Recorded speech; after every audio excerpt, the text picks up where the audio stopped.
여러분, 안녕하세요. 오늘 진짜 흥미로운 주제를 하나 가져왔습니다. 우리가 매일 뉴스에서 보는 답답한 정치 상황, 맨날 싸우기만 하는 그 피곤한 갈등을 완전히 새로운 시각으로 풀어볼 건데요. 서양의 현대 정치 철학과 아주 심오한 동양의 철학적 개념들을 싹 다 융합해서 우리 사회를 진단해 보겠습니다. 들으시다 보면 이래서 세상이 이렇게 돌아가는구나 하고 무릎을 탁 치게 되실 겁니다.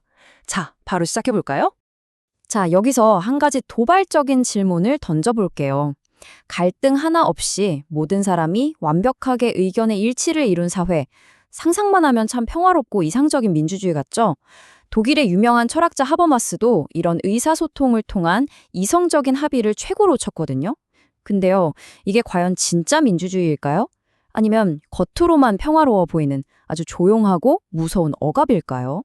오늘 우리가 파헤쳐볼 핵심이 바로 이 지점입니다. 오늘 살펴볼 내용을 짧게 짚고 넘어가죠. 첫 번째, 억압적 합의가 왜 문제인지 볼 거고요. 두 번째로 적을 적수로 바꾸는 방법. 세 번째는 수수작용. 그리고 네 번째로 정동의 열기. 다섯 번째, 심정과 사단칠정. 마지막으로 이 모든 게 어우러지는 공존의 우주적 충까지 쭉 한번 따라와 보시죠. 네, 첫 번째 파트. 억압적 합의의 거부와 개별적 역동성의 복원입니다. 앞서 말한 완벽한 합의, 이성적인 대화, 말은 진짜 좋잖아요? 그런데 모든 사람이 똑같은 결론에 도달해야만 한다면 그 과정에서 필연적으로 누군가의 목소리는 묵살될 수밖에 없다는 게 큰 문제입니다. 여기서 두 세계관이 정면으로 부딪힙니다. 하버마스는 사람들이 이성적으로 대화하면 결국 보편적이고 완벽한 합의에 도달할 수 있다고 믿었어요. 하지만 정치 철학자 샹탈 무프는 단호하게 아니다 라고 말합니다. 무프가 보기에 갈등을 완전히 없앤다는 건 순진한 환상에 불과하거든요. 오히려 합의를 강요하면 할수록 힘 있는 다수가 소수자의 입을 틀어막게 되고 권력의 불평등이 교묘하게 숨겨진다는 겁니다. 자, 이게 동양의 통일사상으로 넘어오면 아주 기가 막히게 연결됩니다. 통일사상에는 개성진리체라는 개념이 있거든요. 쉽게 말해서 우리 인간 한 명 한 명이 절대 똑같이 획일화될 수 없는 그 자체로 고유하고 우주적인 가치를 지닌 존재라는 뜻입니다. 그러니까 이성적 합의라는 거창한 이름으로 남의 개성을 짓눌러버리는 건 진짜 평화가 아닌 거죠. 살아 숨쉬는 민주주의는 차이를 없애는 게 아니라 이 독특한 개성진리체들이 각자의 목소리를 내며 툭툭 부딪힐 수 있는 안전한 판을 깔아주는 겁니다. 두 번째 파트는 적대에서 경합으로 넘어가는 과정입니다. 갈등이 피할 수 없는 거라면 우리는 매일 서로 죽일 듯이 싸워야만 할까요? 그건 아니겠죠. 여기서 우리가 갈등을 대하는 태도에 아주 중요한 전환이 일어납니다. 여기서 샹탈 무프가 제시하는 진짜 멋진 개념이 등장합니다. 바로 경합. 영어로는 아고니즘인데요. 나와 생각이 다른 상대방을 어떻게든 짓밟고 파멸시켜야 할 적으로 보는 게 아니에요. 내 의견과는 다르지만 충분히 그 권리를 존중해 줄 만한 정당한 적수로 바라보는 겁니다. 고대 그리스인들이 스포츠 경기를 할 때 서로 존중하면서 치열하게 겨루던 딱 그런 건강한 투쟁을 정치로 끌어온 거죠. 이 차이가 엄청나게 중요합니다. 나와 반대편에 있는 사람을 우리 사회에서 영원히 격리해야 할 악마, 즉 적대의 대상으로 본다면 민주주의는 그날로 무너집니다. 하지만 끝까지 의견은 안 맞아도 민주주의의 규칙 안에서 나와 당당히 겨룰 자격이 있는 적수로 대우한다면 어떨까요? 이게 바로 파괴적인 싸움을 상호 존중하는 경합으로 바꾸는 마법 같은 인식의 전환입니다. 세 번째, 수수작용. 상극을 극복하는 더 높은 차원의 윤리에 대해 이야기해 보겠습니다. 현실 정치에서 이 아름다운 경합을 유지하는 게 말처럼 쉽진 않잖아요. 통일사상은 여기에 아주 명쾌한 구조적 해답을 내놓습니다. 자, 여기서 진짜 흥미로운 부분은요. 바로 명리학이나 동양 철학에서 말하는 상극이라는 개념입니다. 현대 민주주의는 개인의 권리를 엄청 강조하죠. 그런데 공동의 목적이나 뚜렷한 윤리적 중심점 없이 그저 각자의 권리만 내세우는 주체들이 부딪히면 어떻게 될까요?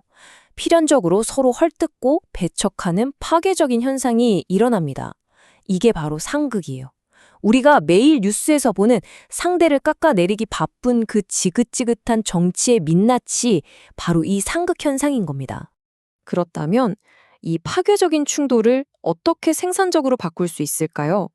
통일사상에서는 아주 명확한 솔루션을 제시합니다. 두 사람 사이의 어떤 정치적 이익이나 계산이 아니라 타인을 향한 깊은 공감과 참사랑, 즉 심정을 그 중심에 딱 두는 겁니다.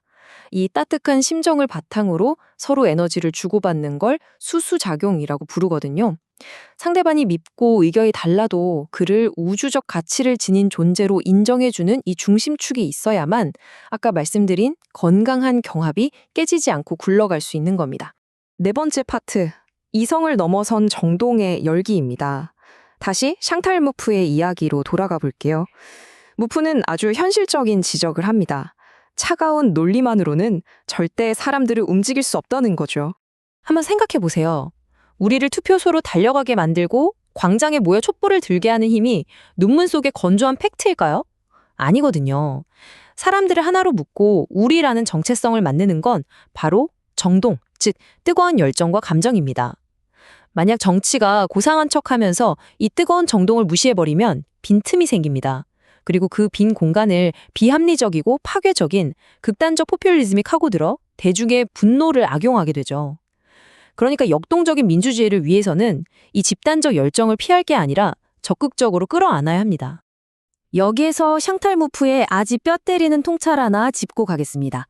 민주주의 국가에서 갈등과 대립은 결함의 징후가 아니라 민주주의가 살아있다는 증거이다.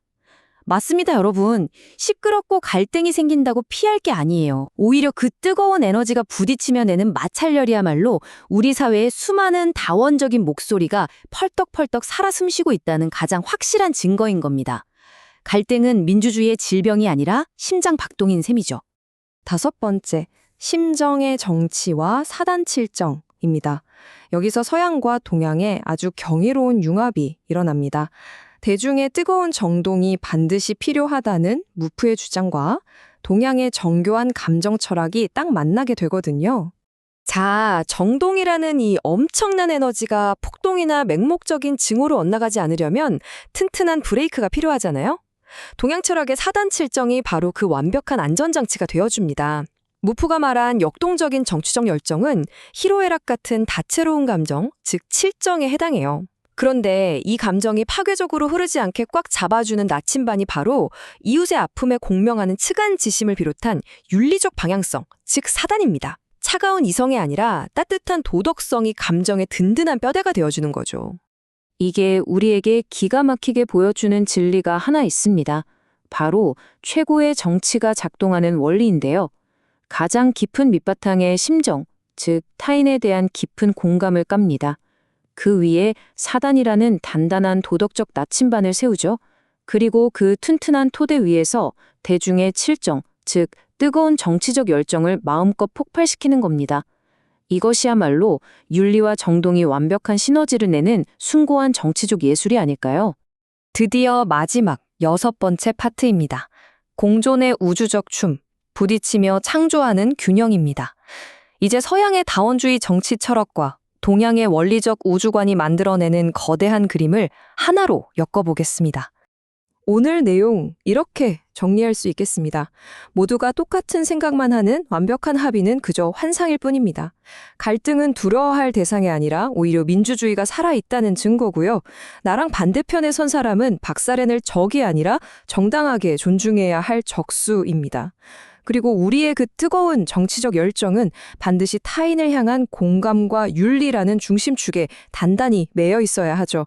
이 조건이 갖춰질 때 충돌하는 에너지는 사회를 부수는 게 아니라 더 큰 차원의 화음을 만들어냅니다. 거대한 우주를 한번 머릿속에 그려보세요. 붉은색 에너지와 푸른색 에너지가 엄청난 속도로 맹렬하게 충돌합니다. 그런데 이게 서로를 파괴하려는 게 아니에요. 명리학에서 서로를 극하는 기운이 쾅쾅 부딪히며 오히려 완벽한 우주적 균형을 창조해내듯이 우리의 민주주의도 똑같습니다. 치열하게 대립하는 세력들이 중심에 따뜻한 심정을 품고 부딪히며 수수작용을 일으키는 겁니다.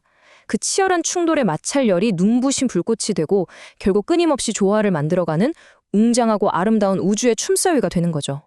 자, 이제 여러분께 마지막 질문을 던지고 싶습니다. 시끄러운 갈등과 충돌이 우리 사회가 힘차게 살아 숨쉬고 있다는 가장 확실한 증거라면 여러분은 당장 내일 마주칠 나와 생각이 다른 그 사람과 어떤 스텝으로 춤을 추시겠습니까? 파괴적인 상극의 굴레를 벗어나 서로 존중하면서 치열하고 아름다운 경합의 춤을 출 수 있기를 기대해 봅니다. 오늘 해설은 여기까지입니다.